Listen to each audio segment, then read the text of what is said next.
ठीक है, तो लास्ट लेक्चर में हम लोगों ने देखा था कि वर्चुअल लोड मेथड हमको ट्रस्ट सिस्टम में कैसे अप्लाई करना है। ठीक है, अभी हम लोग देखते हैं कि वर्चुअल लोड मेथड हमको बीम्स और बीम के केसेस में कैसे हमें इसको यूज करना है, कैसे हमें डिफ्लेक्शन फाइंड करना है। ओके, तो डायरेक्टली मैं एक प्रॉब्लम पर आता हूँ। ठीक है, सपोज ये मेरे पास एक बीम है। ओके, यहाँ पर मेरा कुछ लोड लग रहा है, पटांग सा लोड है, और यहाँ पर मेरे को क्या करना है भाई, डिफ्लेक्शन फाइंड करना है। इसका डिफ्लेक्शन का कुछ ऐसा बनेगा और मुझको क्या करना है, डेल्टा फाइंड करना है। Very simple. ठीक है, एरिया मोमेंट मेथड हमने पढ़ा है और कॉन्जुगेट बीम मेथड हमने पढ़ा है, तो उसकी वजह से भी हम कैलकुलेट कर सकते हैं कि हमारी लोडिंग सिंपल हो। ठीक है, तो अगर हम लोग को ये चीज डिफ्लेक्शन हम कैलकुलेट करना है डेल्टा, ठीक है, और वो करना है थ्रू वर्चुअल लोड मेथड, तो हमारा वर्चुअल लोड मेथड क्या कहता है कि 1 into delta is equals to summation u into dl। अभी देखना है कि इन चीजों का मतलब क्या है इस केस में। ठीक है, तो मैं बीम पर आता हूं। सबसे पहला काम है मेरा कि जिस पॉइंट पर मुझको डिफ्लेक्शन फाइंड करना है, मैं उस पॉइंट पर क्या करूं भाई, एक लोड लगा देता हूं। ये भी मेरा क्या है, 1 यूनिट का लोड है। 1 यूनिट बोलने का मतलब है मेरा 1 किलो न्यूटन। अगर मैं मोमेंट लगा रहा तो 1 किलो न्यूटन मीटर। ठीक है, ओके, तो 1 किलो न्यूटन का सपोज मैंने यहाँ पे 1 यूनिट का मैंने लोड लगा दिया। Clear point. उसके बाद अगर मैं डिफ्लेक्शन इसका फाइंड करूं, उसके बाद अगर मैं इसका क्या कहते हैं, अगर मेरे को यहाँ पर और जो डिफ्लेक्शन मेरे को मिल रहा है वो यहाँ पर डेल्टा है, इसकी वजह से कुछ ना कुछ डिफ्लेक्शन मेरे को मिल सकता है, थोड़ा सा, बहुत थोड़ा डिफ्लेक्शन मिलेगा, जिसको मैं नेगलेक्ट कर दूंगा। Clear point. ठीक है, और मैं क्या करता हूं, जैसे मैंने उस केस में डीएल एलिमेंट लिया था, मैं यहाँ पर एक डीएक्स मेंबर कंसीडर करता हूं। क्लियर है। अब ये चीज तो हमको अच्छी तरीके से पता है कि जो बीम पर जो हमारी एक्सियल डिफॉर्मेशन और शियर डिफॉर्मेशन होती है वो हम नेगलेक्ट करके चलते हैं। ठीक है, तो बीम पर जो भी आपकी एनर्जी जनरेट होनी है, जो भी रेजिस्टेंस आना है, वो हमेशा इन टर्म्स ऑफ बेंडिंग आना है। क्लियर है पॉइंट। ये पॉइंट हमको समझ पता है, तो मैं इस dx लेंथ को मैं कंसीडर कर रहा हूं जो मेरी है at a distance of x। Clear है पॉइंट। तो भाई अगर मैं इस डिस्टेंस पर आऊं, at a distance of x पर आऊं, तो यहां पर मेरे को इस dx पर अगर मैं इसको थोड़ा सा बड़ा बनाता हूं,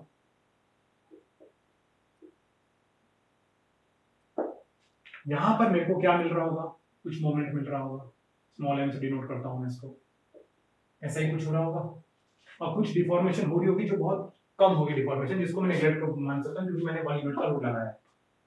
क्लियर है पॉइंट। ठीक है, अब अगर मैं सेम चीज देखूं, अब फिर मैं क्या करता हूं, मैं इसी सिस्टम में मैं क्या करता हूं, वो अपना एक्सटर्नल लोड अप्लाई कर देता हूं।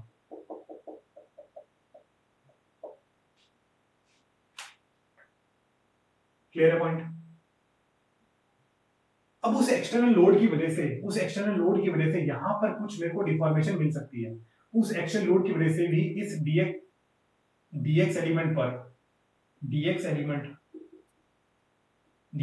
पर कुछ मेरे को रोटेशन देखने को मिल सकती है।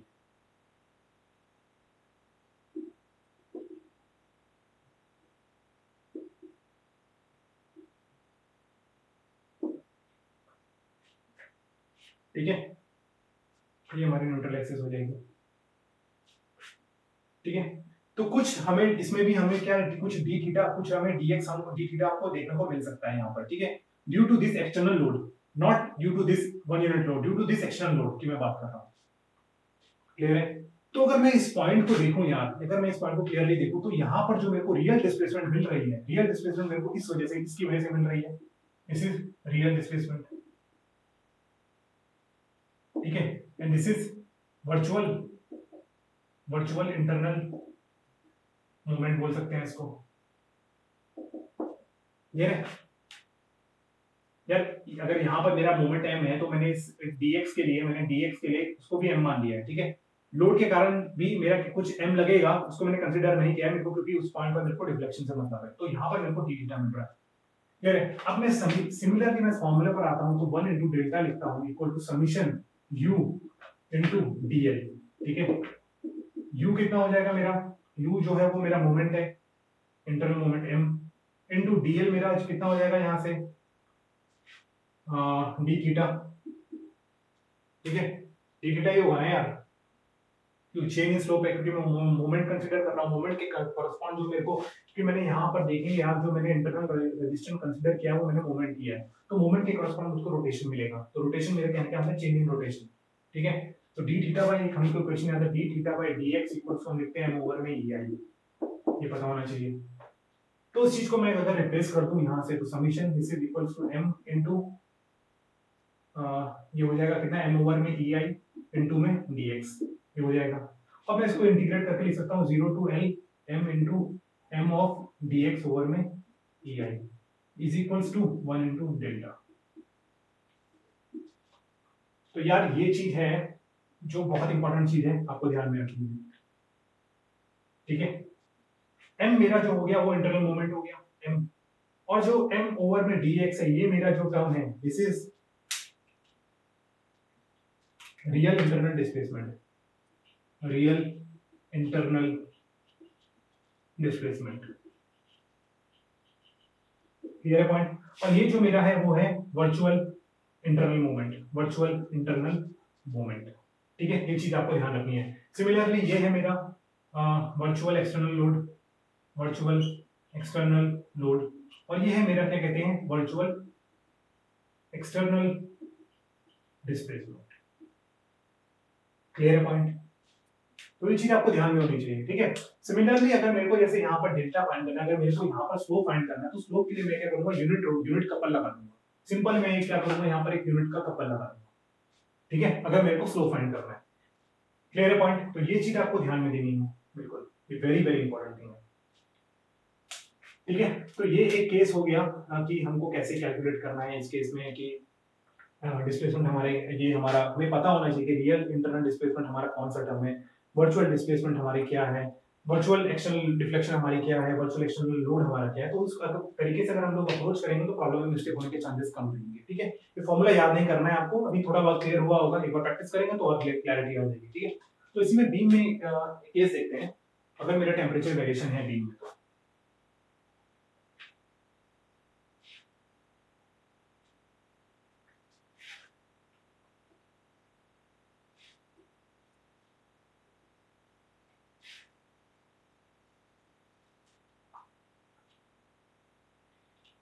ठीक है। सपोज मैं बीम कंसीडर करता हूं यहां पर,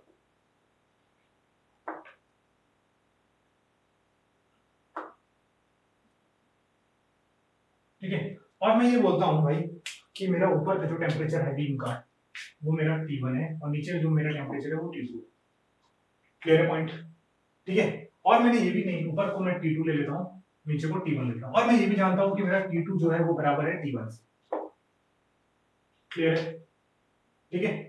तो मेरे को क्या करना है भाई, मेरे को इसमें भी मेरे को क्या करना पड़ेगा, डिफ्लेक्शन में सपोज किसी पॉइंट पर मेरे को डिफ्लेक्शन कैलकुलेट करना है कि भाई डिफ्लेक्शन कितना होगा इस बीम में, ठीक है।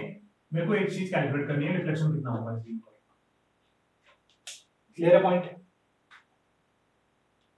तो इस केस में मेरे को सबसे पहले मेरे को क्या करना पड़ेगा, अगर मेरे को डिफ्लेक्शन कैलकुलेट करना है मेरे को सेम वही चीज लिखनी पड़ेगी, 1 into delta is equal to summation m into, और कितना होगा यहाँ पे आपका समीशन m इनटू इसमें dl, not summation m, summation u into dl, ये चीज आपको कंसीडर करनी है, क्लियर है पॉइंट,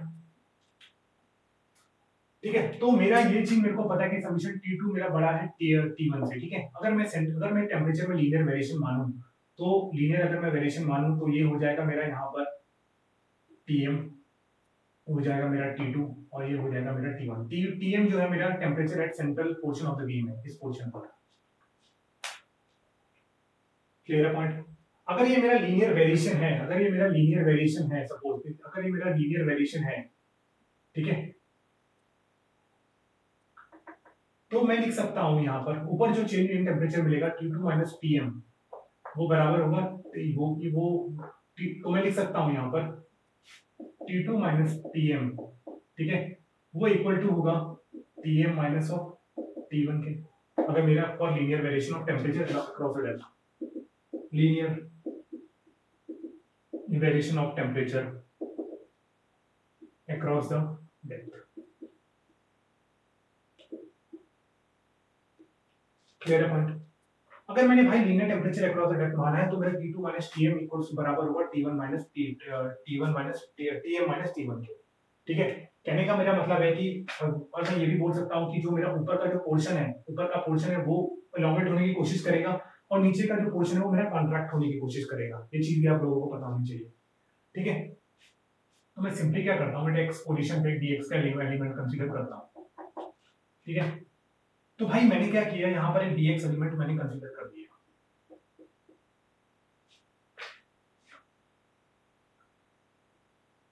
ठीक है। तो जब मैंने dx का मैंने यहाँ पर एलिमेंट मैंने कंसीडर किया है, ठीक है, तो यहाँ पे t,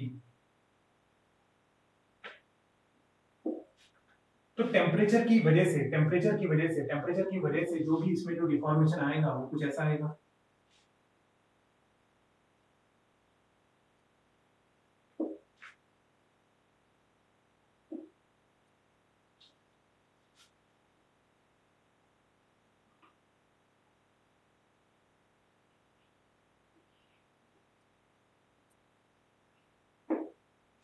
ठीक है। ये जो पोर्शन है ये थोड़ा ऊपर को जाना चाहेगा, लॉन्ग होना चाहेगा, नीचे का जो पोर्शन है वो मेरा कॉन्ट्रैक्ट होना चाहेगा, क्लियर है। ये मेरी न्यूट्रल एक्सिस रहेगी, ठीक है। और ये मैं कुछ इसको दिखा देता हूँ इस टाइप से, ठीक है। तो कहने का मेरा मतलब है कि ये मेरा एक्चुअल पोजीशन है और ये इतना पोर्शन कॉन्ट्रैक्ट हुआ है यहाँ से यहाँ तक, और इतना पोर्शन जो है वो मेरा इलॉन्गेट हुआ है, ये इलॉन्गेट हुआ है, इलॉन्गेट, ये भी इलॉन्गेट हुआ है, इलॉन्गेट, और ये मेरा क्या हुआ है, कॉन्ट्रैक्ट, क्लियर है।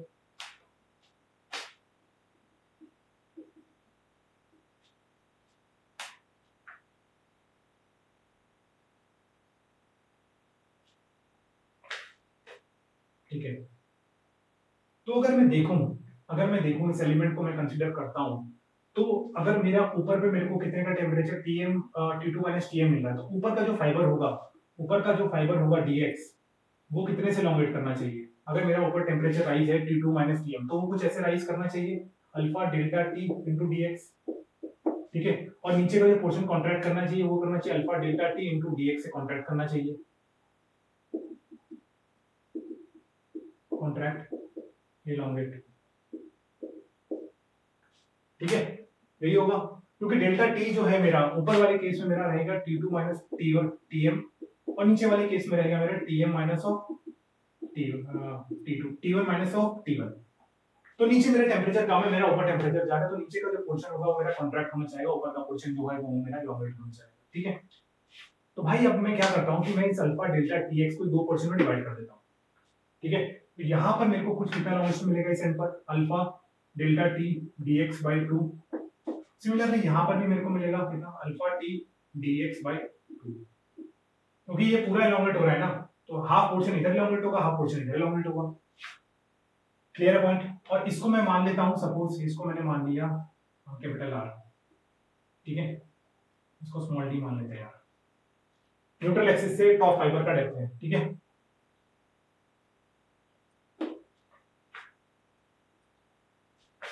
क्लियर है पॉइंट। तो भाई अगर मेरे को ये चीज पता है तो ये थीटा कितना होगा मेरा, अगर मैं इसको बोल दूं, इसको थीटा नहीं, इसको मैं ले लूं अल्फा, अल्फा नहीं है, अल्फा दिया है तो इसको बीटा ले लेते हैं। बीटा कितना होगा मेरा, बीटा इज इक्वल्स टू ये अपॉन दिस अपॉन में डेप्थ हो जाएगा, यानी अल्फा टी dx अपॉन में 2 इनटू में d अपॉन में d, यही चीज होगी, ये वाला एंगल, ठीक है। अब यही एंगल जो होगा वो इसके वर्टिकली अपोजिट एंगल होगा, क्लियर है। और यही एंगल जो होगा वो क्या होगा मेरा, ऑल्टरनेट एंगल होगा ना, ये दो लाइंस पैरेलल हैं, तो ये वाला एंगल जो होगा वो ऑल्टरनेट एंगल होगा। सेम केस में यहीं पर होगा, ये भी मेरा बीटा एंगल होगा, ये भी मेरा बीटा होगा।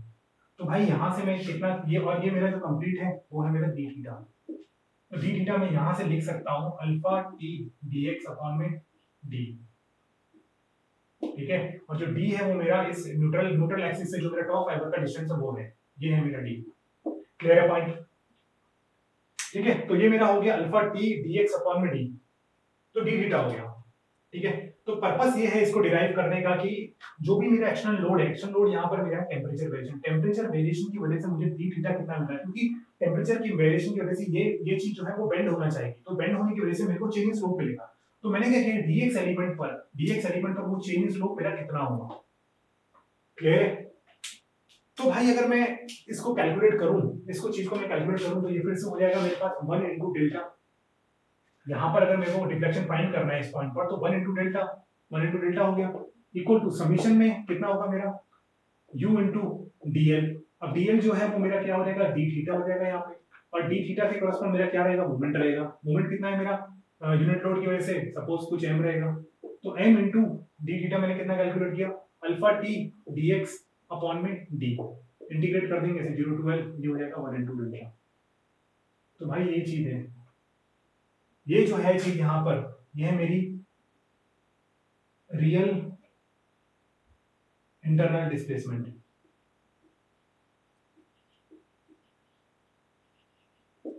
क्लियर है, और ये जो है मेरी एक्सटर्नल डिस्प्लेसमेंट है रियल, ठीक है। तो रियल जो मल्टीप्लाई हो रहे हैं वो आपके किससे होते हैं, वर्चुअल से। तो यहाँ पर जो ये मोमेंट है वो आपका वर्चुअल है। मोमेंट क्या, जो dx पर आपको मोमेंट मिलेगा इस पॉइंट पर, dx पे यहाँ पर कुछ m लग रहा होगा स्मॉल m, इस पॉइंट पर कुछ m लग रहा होगा, तो ये मोमेंट है। मैं फिर से बोल रहा हूँ, जो भी यूनिट लोड की वजह से जो भी आपको इनिशियली में डिफॉर्मेशन मिलेंगी वो बहुत कम मिलेंगी, ठीक है। इसलिए मैं उन चीजों को नेगलेक्ट करता हुआ चल रहा हूँ। और जो T2 और T1 के वेरिएशन है मैंने ये अप्लाई किया after this application of this unit load, okay. इसलिए मैं इसको 1 into डेल्टा लिख पा रहा हूँ, ओके, क्योंकि ये ऑलरेडी लोड यहाँ पर है और डिफ्लेक्शन हो रहा है, तो लोड की डायरेक्शन में जो डिफ्लेक्शन हो रहा है तो वो कितना होगा आपका, 1 into डेल्टा ही होगा। और क्लियर है पॉइंट। तो ये भी एक बहुत इंपॉर्टेंट चीज है, कभी कभी डेरिवेशन में पूछ लेते हैं, तो आपको इसमें ध्यान रखना है कि यहाँ पर वेरिएशन जो मैंने लीनियर एज्यूम किया है, ठीक है, यहाँ पर मेरा T1 टेंपरेचर है, यहाँ पर मेरा T2 टेंपरेचर। क्लियर है पॉइंट, ठीक है। तो कहने का मतलब है, ठीक है, आप इसको ऐसे भी लिख सकते हैं, यहाँ पर T2 हो गया है, इसको ऐसे ही रहने दीजिए T1 और यहाँ पर T2। क्लियर है।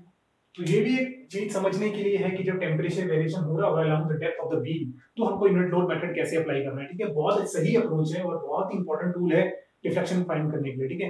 कैसा भी प्रॉब्लम हो आप मैक्सिमम सॉल्व कर ही जाएंगे इसमें, और नॉन लीनियर लीनियर सब जगह वैलिड है। इवन प्लास्टिक थ्योरी में भी आप ये मेथड आपका यूज होता है, ठीक है। तो इट्स वेरी इंपॉर्टेंट मेथड, आपको थोड़ा ध्यान देना है कि कहां पर रियल डिस्प्लेसमेंट है, कहां पर वर्चुअल डिस्प्लेसमेंट है, तो ये चीज है, तो ये ऐसे वर्क करती है। क्लियर है पॉइंट।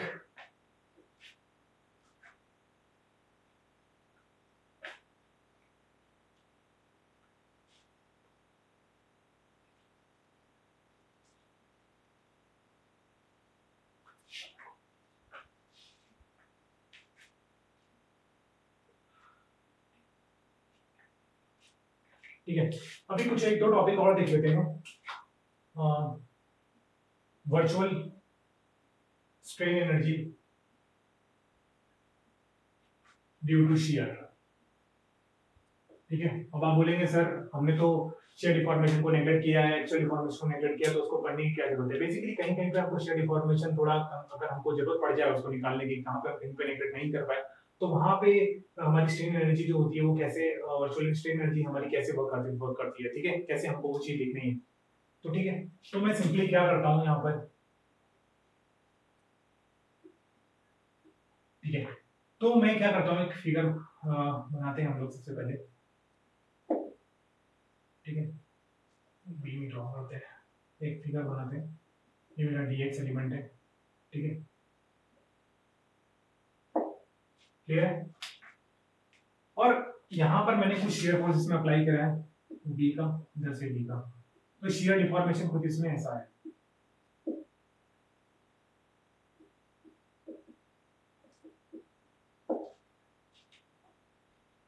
ठीक है। और इसको मैं डिनोट कर रहा हूँ, ये मेरा गामा है, दिस इज शियर स्ट्रेन।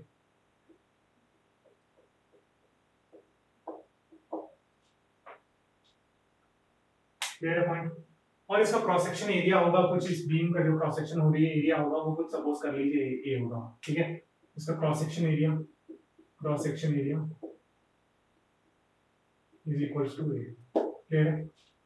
अभी मैं ये कुछ पोर्शन ले रहा हूँ dx का, किसी बीम का पार्ट है, किसी का भी पार्ट है, dx का मैंने पोर्शन कंसीडर किया, ठीक है। तो इस केस में मेरे को शियर स्ट्रेन एनर्जी जो फॉर्मूला हम कैसे कैसे हमको वो चीज यूज करनी है, ठीक है। तो सबसे पहले भाई मैं क्या देखता हूँ, अभी जो मेरे को यहाँ पे शेयर फोर्स मिल रहा है कैपिटल V, ये है मेरा रियल इंटरनल शेयर फोर्स, ठीक है। ये मेरा रेजिस्टेंस है, ठीक है, due to actual loading, due to actual loading. Clear है? तो अगर मैं ये चीज देखूं, एक्चुअल लोडिंग की वजह से जो मेरे को रेजिस्टेंस मिल रहा है वो कैपिटल V है, ठीक है। तो अभी मेरे को क्या करना है, मेरे को शेयर डिफॉर्मेशन फाइंड करना है, क्योंकि अगर यूनिट लोड पैटर्न मेरे को अप्लाई करना है तो मेरे को क्या चाहिए, डिफॉर्मेशन, मेरे को रियल इंटरनल डिस्प्लेसमेंट चाहिए और क्या चाहिए, वर्चुअल इंटरनल रेजिस्टेंस चाहिए, ठीक है। तो रियल शेयर डिफॉर्मेशन कितना होगा, रियल इंटरनल शेयर कितना होगा मेरा, शेयर डिफॉर्मेशन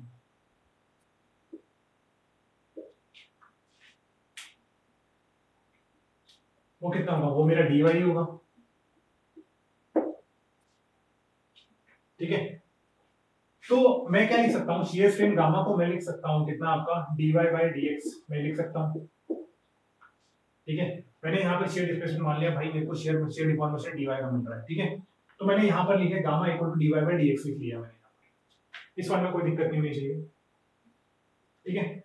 और इसको मैं लिख सकता हूँ, इस शेयर स्ट्रेन को मैं क्या लिख सकता हूँ, टाउ अपॉन में जी लिख सकता हूँ, ये शेयर रिजिडिटी है और ये शेयर स्ट्रेस है,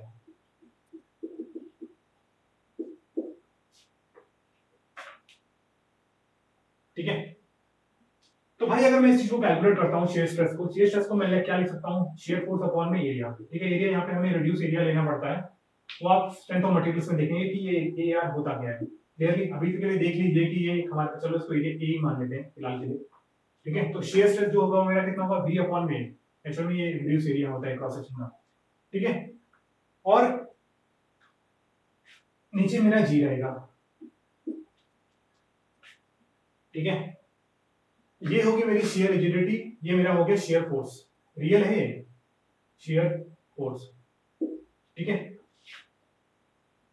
तो भाई अगर मैं इसको लिखूं यहाँ पर, तो मैं इसको ऐसा लिख सकता हूँ, v अपॉन में AR इंटू में G is equals to dy upon में dx, ये लिख सकते हैं।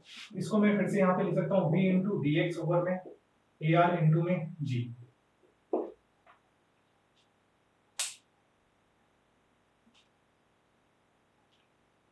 ठीक है। तो अगर मैं इसको लिखूं, इस टर्म को मैं लिखूं, तो मैं इस टर्म को क्या लिख सकता हूँ, आपको v इंटू में dx ओवर में AR इंटू में G इंटू में क्या लिख सकता हूँ, स्मॉल v है ये मेरा ड्यू टू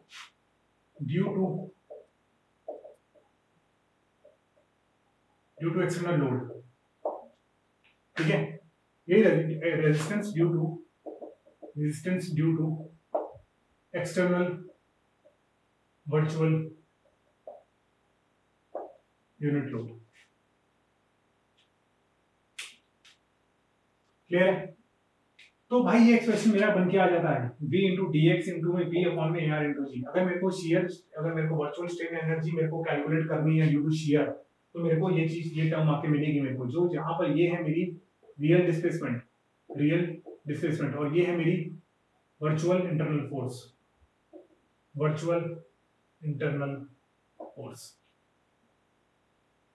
क्लियर है पॉइंट,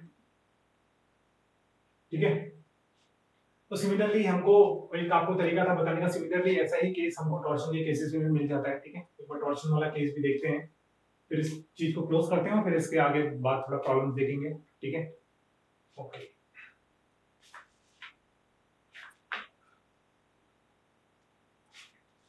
ठीक है। तो हम लोग डिस्कस कर चुके हैं virtual strain energy due to shear के बारे में, ठीक है।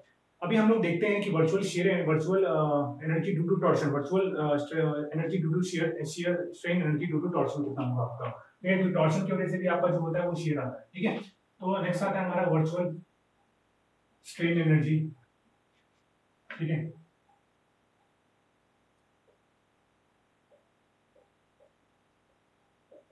ड्यू टू टॉर्शन कितना होगा, ठीक है, वेरी इंपॉर्टेंट, ठीक है।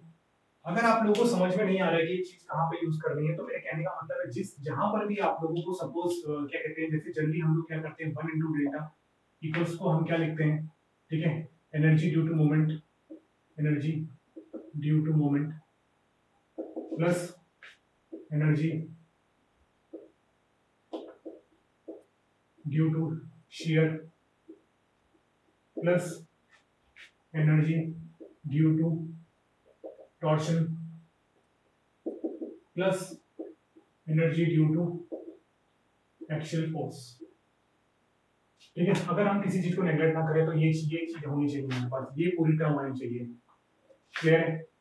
ठीक है, तो ये हम कैलकुलेट कर चुके हैं लास्ट लेक्चर में, थोड़ी देर पहले कैलकुलेट कर चुके हैं। ये कैलकुलेट हम अभी करेंगे। ठीक है, और ये आप लोग देख ही सकते हैं, एक्चुअल फोर्स का इजी है तो आप लोग देख सकते हैं। ठीक है, तो मैं जनरली क्या करता हूँ कि मैं इन सब चीजों को नेग्लेक्ट कर देता हूँ।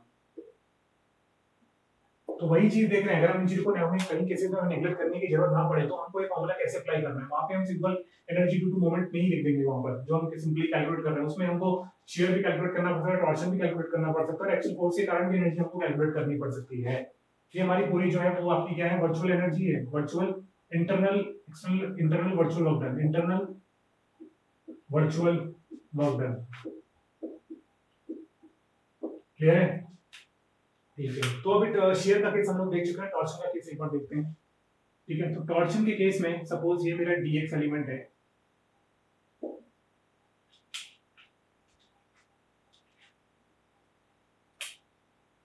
यहां पर मेरा एक टी लग रहा है। ठीक है, और यहाँ पर भी मैंने सपोज यहाँ पर भी कुछ टी लगा दिया और वेरी स्मॉल लेंथ। ये मैंने थोड़ा इलांगेट करके दिखाया है फिगर आपको, थोड़ा सा मतलब ये छोटा रहेगा dx एलिमेंट जो रहेगा, सपोज दिस इज आपकी बीम है। क्लियर है? तो यहाँ पर ये dx एलिमेंट है, दिस इज योर dx। ठीक है, तो जब ये टाउ इसमें लग रहा है तो लेट अस सपोज मेरे पास इनिशियल एक पॉइंट है यहाँ पर, ये मेरा सेंटर है, ये मूव करके जो गया वो इस पॉइंट पर गया।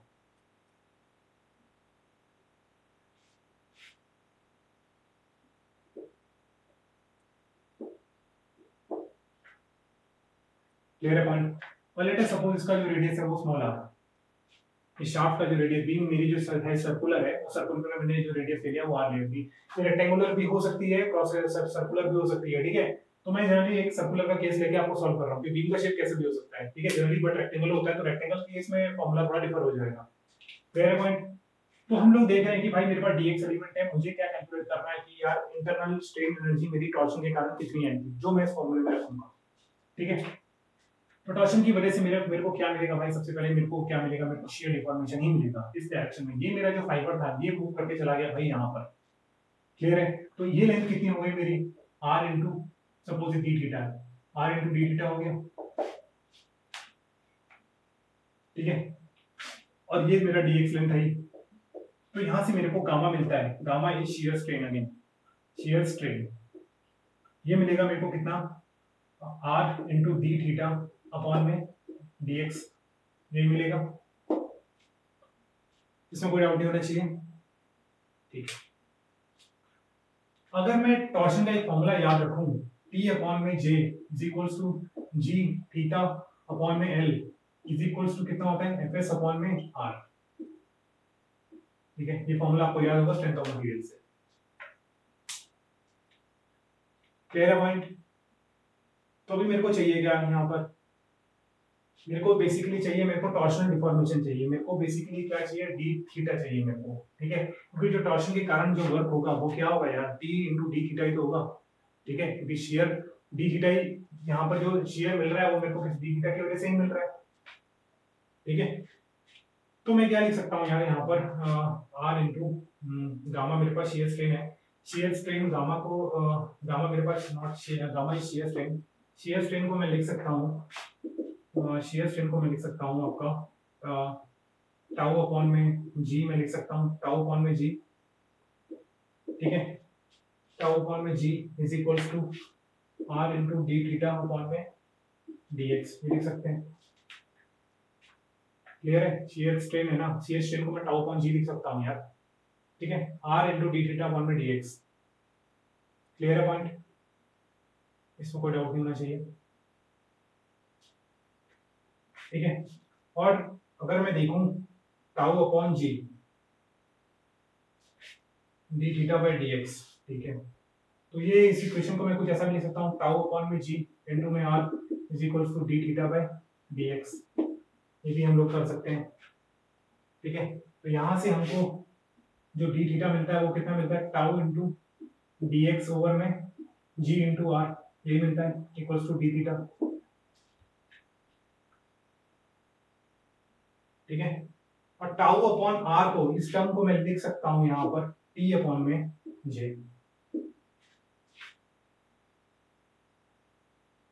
ठीक है, टाउ जो वो है मेरा वो शेयर स्ट्रेस ही है एफ एस। ठीक है, तो इसको मैं क्या लिख सकता हूँ इस टर्म को T upon R, tau upon में आर को मैं क्या लिख सकता हूँ यहाँ पर टी अपॉन जे लिख सकता हूँ, टी अपॉन जे इनटू में dx ओवर में G is equals to D theta लिख सकते हैं। क्लियर है पॉइंट? तो अगर मैं देखूं मेरा जो वर्क डन होगा वो कितना हो जाएगा, स्मॉल टी ले लिया मैंने, small T into D X over में जे जी।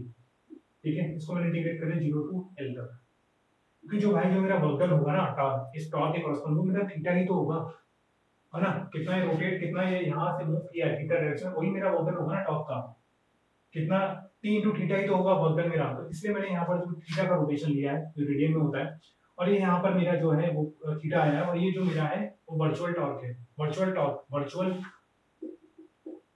Virtual internal torque due to unit load, ध्यान रखना। ठीक है, ड्यू टू यूनिट लोड के कारण जो मेरा वर्चुअल यहाँ पर टॉर्क आ रहा है वो चीज है। तो इस फॉर्मूले को भी मैं यहाँ पर लिख सकता हूँ 1 इंटू डेल्टा बराबर equals to 0 to L T into D X over में जी जे।